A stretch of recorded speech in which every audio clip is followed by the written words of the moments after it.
इस वक्त दुनिया के सबसे संवेदनशील, सबसे विस्फोटक और सबसे दर्दनाक मुद्दों में से एक पर जो खबर सामने आ रही है, उसने पूरी मानवता को झकझोर कर रख दिया है।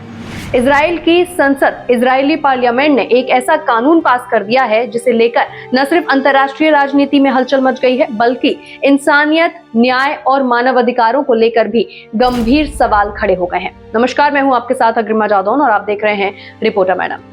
इस कानून के तहत फिलिस्तीन कैदियों को मौत की सजा देने का रास्ता पूरी तरीके से खोल दिया गया है और रिपोर्ट्स के मुताबिक ये सजा कोई विकल्प नहीं बल्कि एक अनिवार्य प्रक्रिया बन सकती है। यानी एक बार दोष तय हो गया तो फिर ना कोई दया याचिका और ना ही कोई माफी, ना कोई राहत, सीधे फांसी, और वो भी एक तय समय सीमा के भीतर, करीब 90 दिनों में।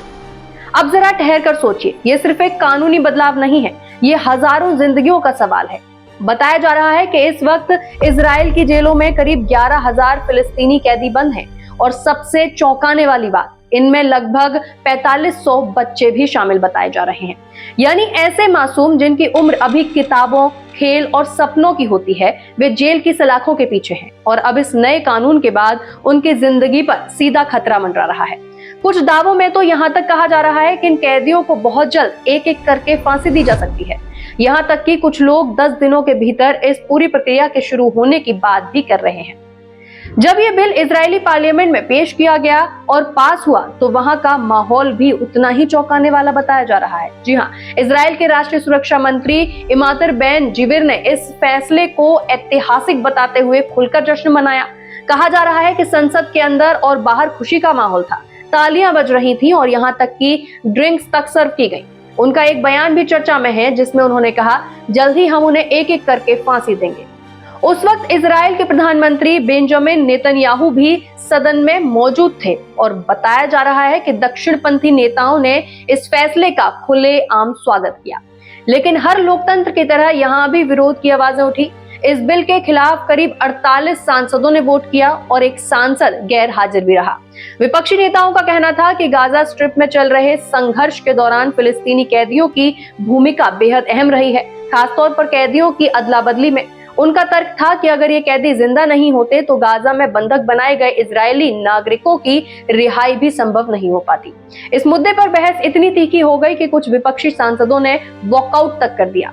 अब इस फैसले की गूंज सिर्फ इजराइल तक सीमित नहीं रही, पूरी दुनिया में इस पर प्रतिक्रिया देखने को मिल रही है। भारत में भी इसको लेकर गुस्सा और बहस दोनों देखी जा रही है। संजय सिंह ने इस फैसले पर तीखा हमला बोलते हुए कहा है कि मासूम बच्चों की हत्या और उस पर जश्न मनाना इंसानियत के खिलाफ है। उन्होंने नरेंद्र मोदी से सवाल किया कि भारत ऐसे कदम का समर्थन कैसे कर सकता है। वहीं पत्रकार और फिल्मकार विनोद कापरी ने इसे मानव सभ्यता पर एक बदनुमा दाग बताते हुए कहा कि किसी एक समुदाय के लिए कानून बनाकर मौत की सजा तय करना इतिहास में सबसे खतरनाक उदाहरणों में से एक है।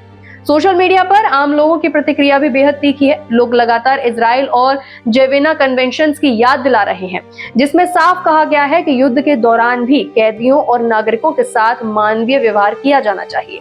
लोगों का कहना है कि अगर इस तरह के कानून लागू होते हैं तो ये सिर्फ एक देश का मामला नहीं रहेगा, बल्कि पूरी दुनिया के लिए एक खतरनाक उदाहरण बन जाएगा। अब इस पूरे मुद्दे को और गहराई से समझना बहुत जरूरी है। दरअसल इजराइल और पैलेस्टीन के बीच दशकों से चला आ रहा संघर्ष सिर्फ सीमाओं का नहीं है, ये पहचान, अधिकार, अस्तित्व और इतिहास की भी लड़ाई है। इस संघर्ष में हजारों जिंदगियां जा चुकी हैं, लाखों लोग अपने घरों से बेघर हो चुके हैं और दोनों तरफ नफरत की दीवारें और ऊंची और दर ऊंची होती जा रही है। ऐसे में अगर इस तरह के कठोर कानून लागू होते हैं तो ये हालात को शांत करने की बजाय और ज्यादा भड़का सकते हैं। और अब सबसे बड़ा सवाल, क्या ये इंसाफ है या फिर बदलाव? क्या कानून का इस्तेमाल न्याय के लिए किया जा रहा है या फिर गुस्से और प्रतिशोध के लिए? क्योंकि जब कानून इंसानियत से बड़ा हो जाता है तो वो न्याय नहीं बल्कि डर और दमन का हथियार बन जाता है। इतिहास गवाह है, जब जब इंसानियत को नजरअंदाज करके फैसले लिए गए हैं तब तब दुनिया ने बड़े नरसंहार देखे हैं, बड़ी तबाहियां हुई हैं। और अगर आज भी हम वही गलतियां दोहराते हैं तो आने वाली पीढ़ियां हमें माफ नहीं करेगी। ये सिर्फ इजराइल या पैलेस्टीन की कहानी नहीं है, ये पूरी मानवता की कहानी है। ये उस दुनिया का सवाल है जिसमें हम जीना चाहते हैं।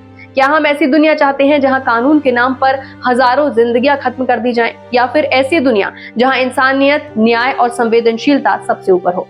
आज जरूरत है सिर्फ खबर सुनने की नहीं, बल्कि उसे समझने की, सवाल पूछने की और सच के साथ खड़े होने की। क्योंकि अगर हम चुप रहे तो इतिहास भी चुप नहीं रहेगा। वो सब कुछ लिखेगा, किसने क्या कहा, किसने क्या नहीं कहा। तो इस पर आपकी क्या राय है, कमेंट्स में हमें लिखकर जरूर बताएं। इसी के साथ बने रहें रिपोर्टर मैडम के साथ।